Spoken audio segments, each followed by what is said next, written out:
Good morning, good morning, good morning. Welcome to the Blackout Live from New York with me, Tasemere. I am so excited to jump into the topics that I have planned for you guys today. There's a lot to get through. So let me just go over what this platform is for, and we can jump into what we do here on the Blackout Live from New York. So let's get started.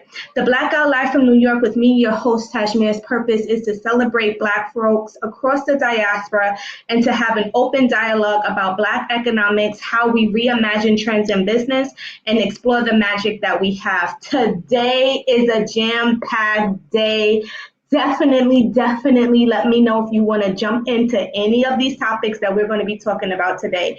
We are going to be exploring NBA star Jimmy Butler's $20 coffee venture, a Nigerian American fashion designer Autumn raises nearly $3 million in seed funding for her fashion line. Kanye West is saying that he's going to open a tuition-free academy outside of Los Angeles. There's vegan trucks popping up in Memphis. To Tina Turner, Drake, and Chris Brown, all using the power or misusing the power of IPs. Let's get into it. I definitely want you guys. So let's first jump over to what this NBA plays. So let me set the stage before I upload the video or article for you guys. So COVID had everybody in their bags or multiple bags, right? So NBA player Jimmy Butler was like, I can't get a good cup of coffee. I'm going to make my own coffee during COVID and sell it at $20 a cup. And now it has turned into a major venture that he is going into. And so I want to explore that with you guys. Let me share my screen with you so we can all be on the same page. So he's launching his Big Face coffee, and I hope that you guys can see my screen.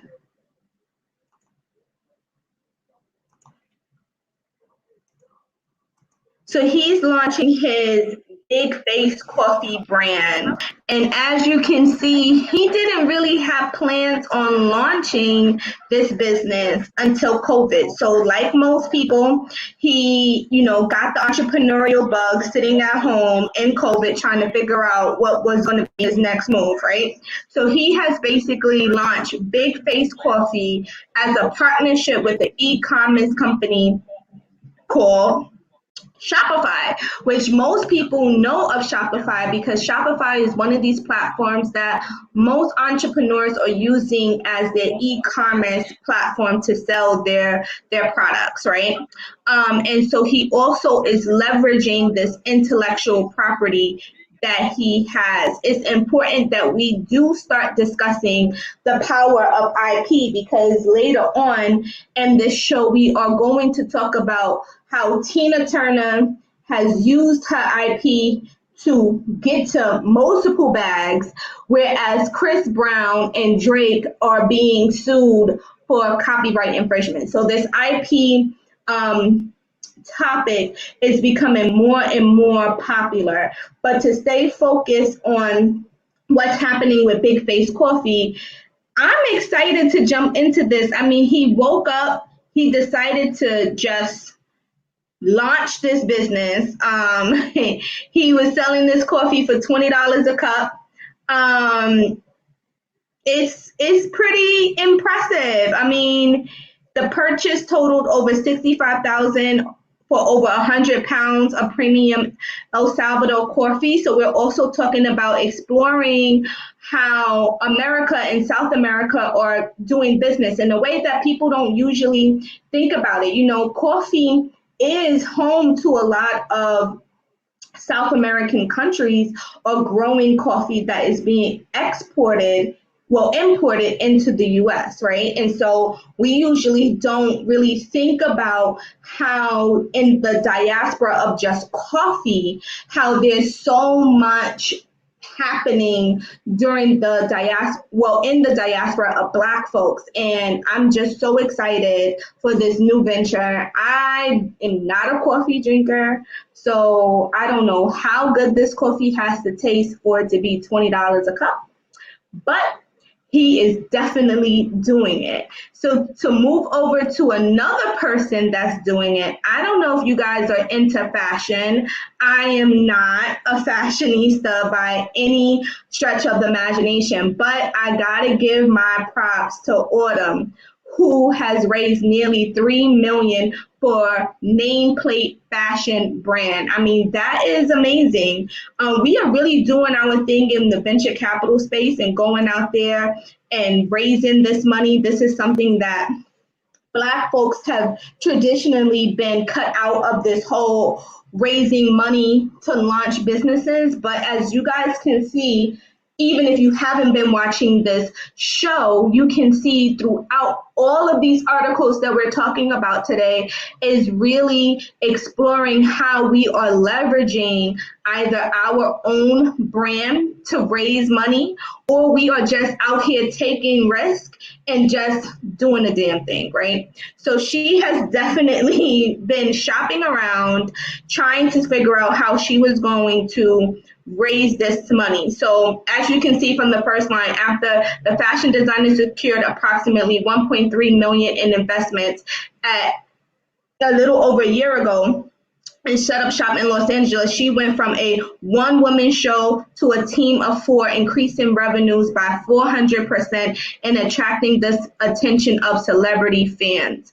That is dopeness, Black magic, if I have ever seen it. You know, like when people want to know what that is this article right here is a prime example of what we can do when we are combining our talents with business acumen, with just grit and just going after what we want. If you guys read more into this article, they're talking about names like Carrie Washington, they're talking about Mindy, they're talking about Gwyneth, they're talking about all these celebrities that have basically been joined to her fashion line, which has helped her secure almost $3 million. That's a lot of dough, I would want to say. But in further on, you will see that it says here, she basically has an investment total of $4 million. So she has raised an additional $3 million to the 1.3 that she already had. So she's out here doing a thing. Want to know what you guys think about Black folks in fashion, Black folks in coffee. I know that these are industries that we usually haven't had chances to be in and play around in. As we move into another industry that we have not have had a chance to have ownership in, and I know that there might be some controversy around Kanye and his cray-cray, but along with his cray-cray, he occasionally does some things that have you sitting back saying, this is why I love Kanye West, right? So Kanye, let me pull up this article here. He is basically saying or committing in many ways to opening up a school that will be tuition free outside of Los Angeles. This is a major, major deal. You know, us owning our own schools, controlling some of the education that we're able to infuse into the curriculum. We know that LeBron James also has a school that he has opened up to help folks out in Cleveland. And so now we're seeing that Kanye is also partnering to open up this school. Now, when is this school going to be open? I'm really not sure. But again, leveraging your brand to further the mission for Black folks across the diaspora is totally dopeness to me.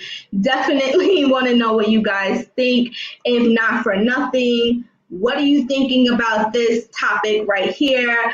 I'm excited about it. As we move over into this artist that I didn't even know was an artist. So maybe that might be dating me a tad bit, but there's an artist that I'm going to explore this topic with you guys.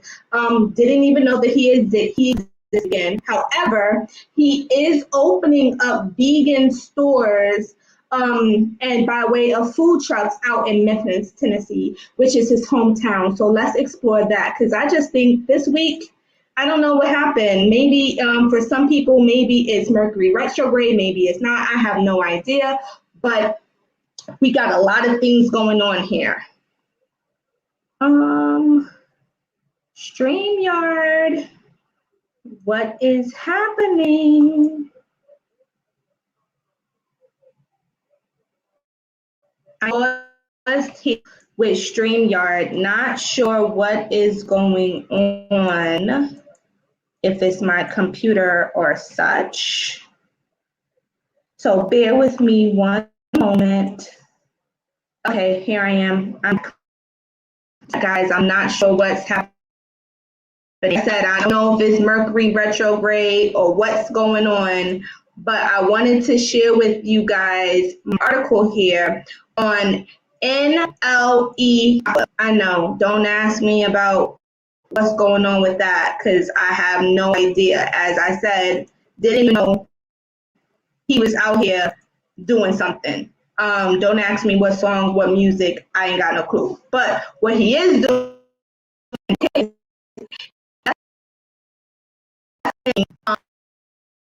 these vegan food trucks.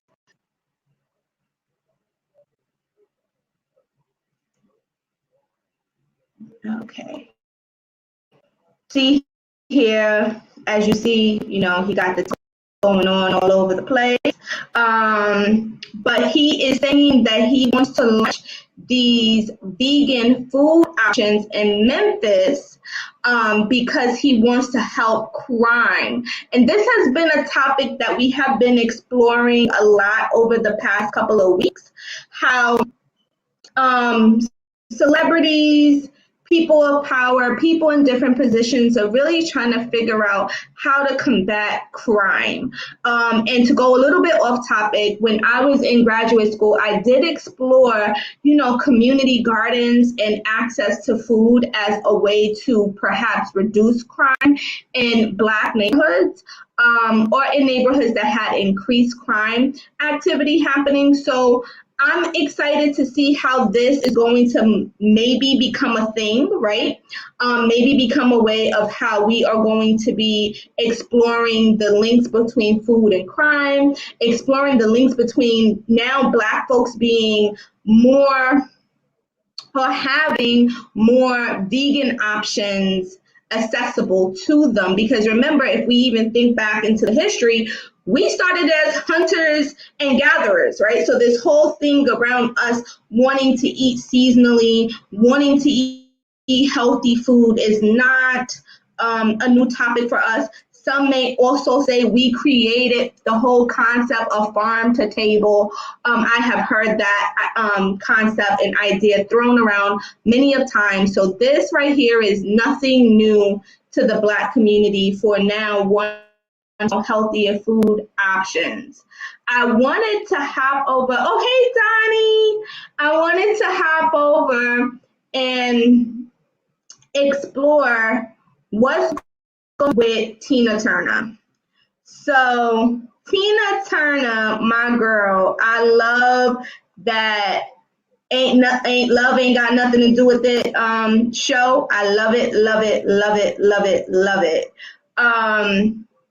So I wanted to hop over here and basically show a bit on Tina Turner and then a bit on Chris Brown and Drake, and maybe have some dialogue if anyone wants to come up and talk with me about this whole notion of intellectual property, because they're doing it in two totally different ways. Tina Turner has now sold her name, her image, and her catalog for $50 million, right? So that's one end of IP.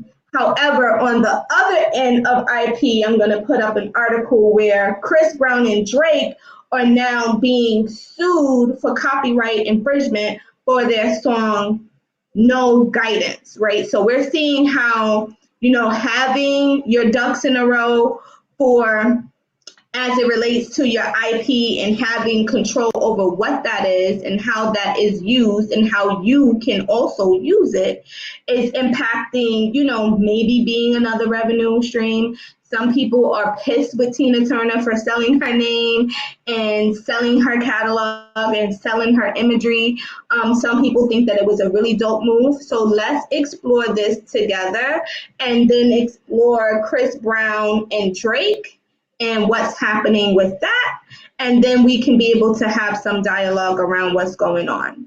So let me share my screen, and I apologize that things are moving a little slowly on my end. I'm not really sure what is going on. Okay, so here we go. Tina Turner sells song catalog for estimated $50 million, right? So here's our girl Tina. We all know Proud Mary. We all know Nutbush City Limit. We all know Love Ain't Got Nothing to Do with It. I think I got the name of that title right. However, we also know that when she divorced Ike Turner, one of the things that was on the table was who owns the name, right? And so I'm thinking that she fought to have ownership for her name to later on sell it. And what does this mean for Black folks selling their IP? Do you think we should be selling our IP or not, right? Is this something that we should be doing? Should we not be doing it?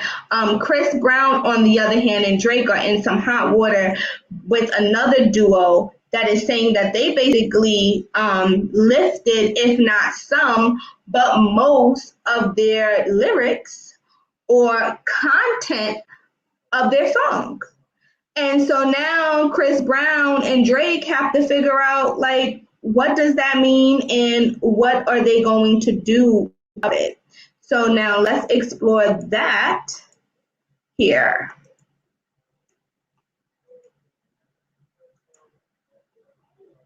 So Chris Brown, Drake, no guidance, hit with copyright infringement lawsuit. So now let's break this down. Tina Turner had IP to the use of her name, her catalog, and her imagery. So that sounds like to me she probably had a trademark, right?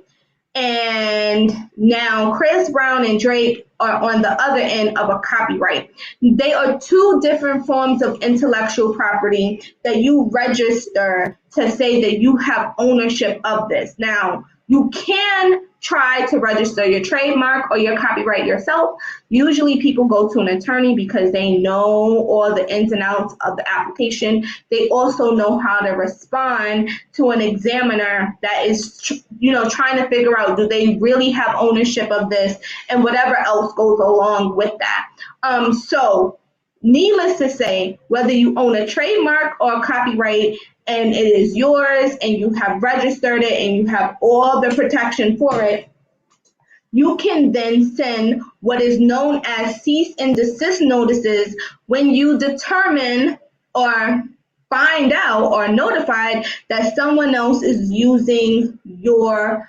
material, your marks, your imagery, basically your stuff without your permission, right? And so this is basically what happened to Chris Brown and Drake.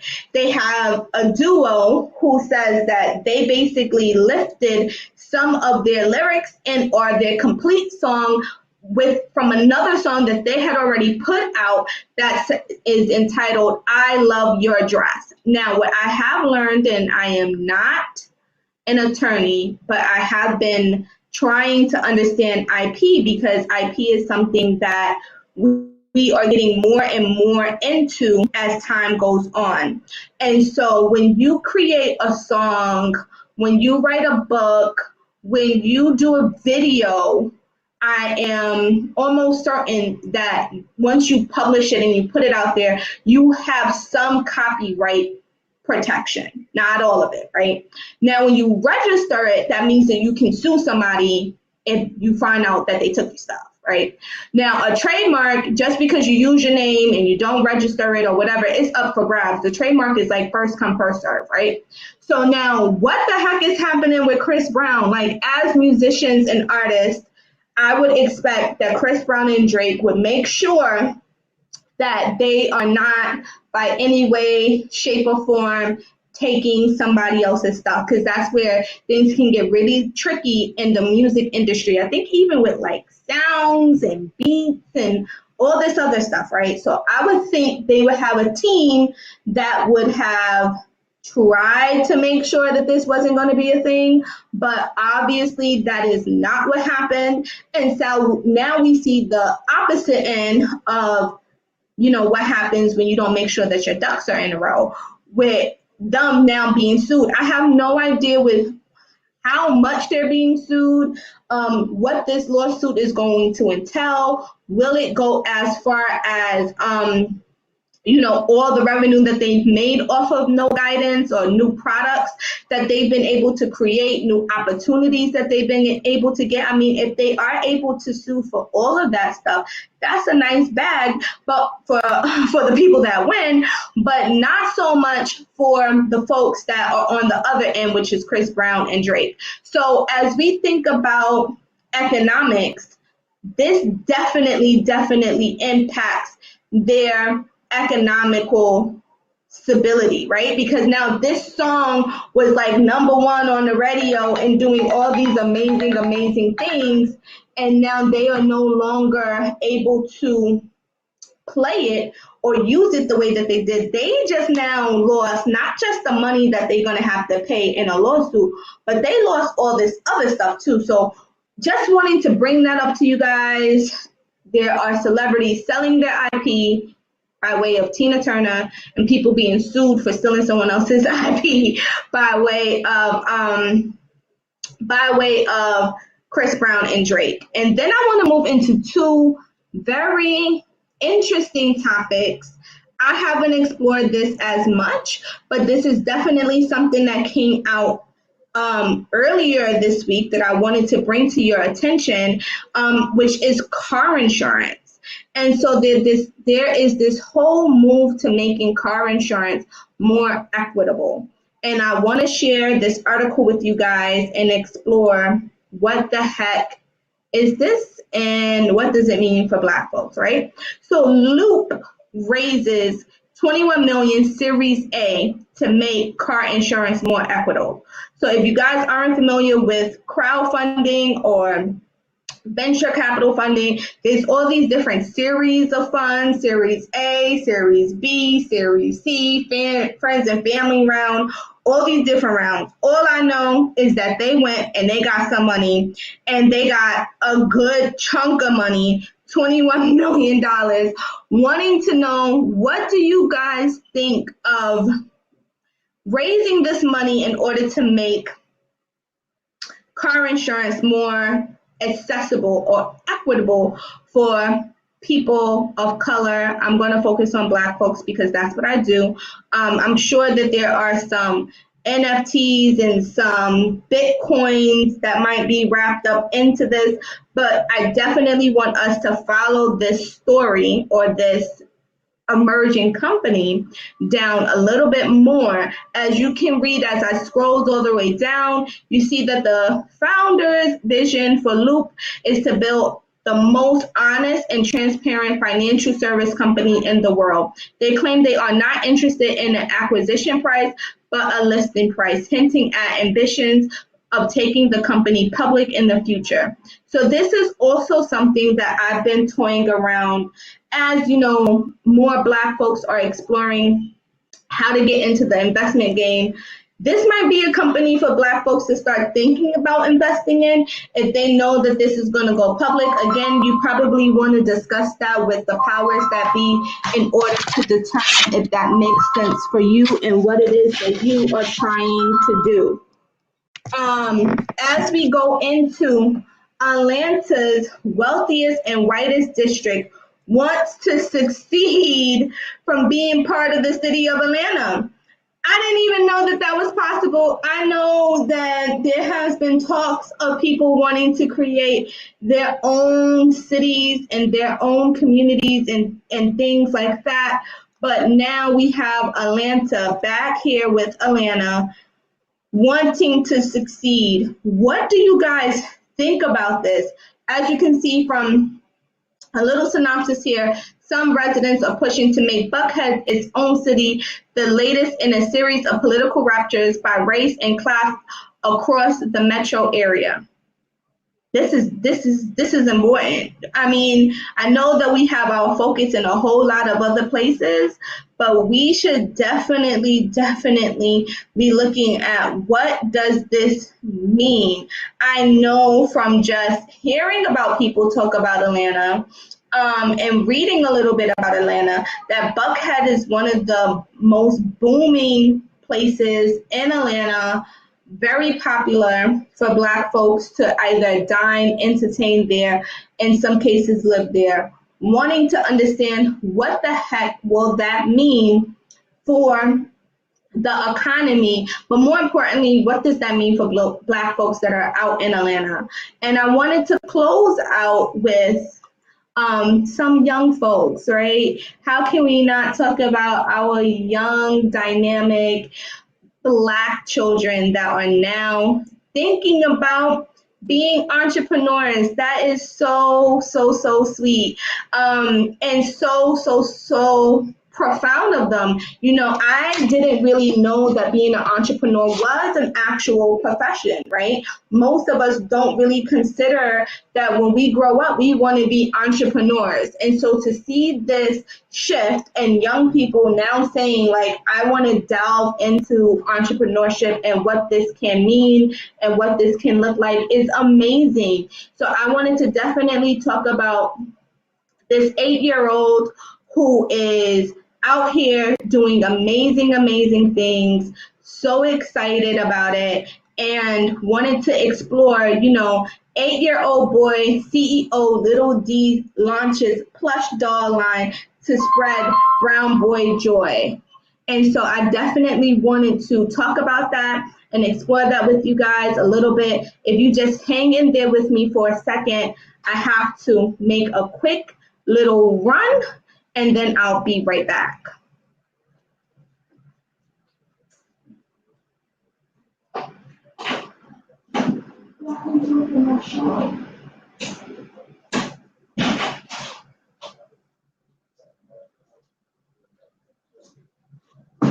Sorry about that. Hey, Rico. So I wanted to explore what this is and what this means. This is amazing. He's basically trying to spread some joy, as he says, with these plush dolls. And this is what they look like. Let me show you guys. So definitely, if we are thinking about different gifts to get, hey Leroy, if we are thinking about different gifts that we can get, different things that we can do for the holiday season, definitely consider supporting some of our young folks. I am going to be highlighting different young entrepreneurs. I don't know for how long, but as long as possible, to showcase some of the things that they have come up with and put on the market. So if you are thinking about what to get, a kid for Christmas, for Kwanzaa, for any of these upcoming holidays, just as a just because gift or anything like that, definitely think about what this means to support, CEO Little D. This is his article, and I wanted to just share that with you guys today. Thank you so much for joining me today. I had an amazing time talking with you guys about different topics, such as, Jimmy and his $20 coffee now going into a major venture, to Tina Turner and Chris Brown in different ends of the IP discussion. Tina Turner definitely sold the rights to her name, her image, and her catalog for $50 million, whereas Chris Brown and Drake are now being sued for copyright infringement. Then we went over to a Nigerian fashion designer who raised $3 million for her fashion line. Like, sis is doing major things. We then jumped over to Memphis with this rapper that I had no idea was a person or a thing, with NLT Chopper, basically starting some food trucks out in Memphis, and they're vegan food trucks. So definitely wanted to recap that for you guys today. We are doing big things. Kanye West is thinking about opening up a tuition-free school. This is amazing things that we are doing. Definitely tune into me every Saturday at 10:15. We will be exploring different topics, different articles as they relate to the Black diaspora and Black economics around the world. And also tune into my other co-hosts on this channel. They are also out here talking about amazing topics, exploring different things as they relate to the Black community, Tuesday through Friday at 7 p.m. Check it out. Definitely click the notification in your Facebook and on your YouTube channel in order to make sure that you don't miss anything. Talk to you soon. Bye.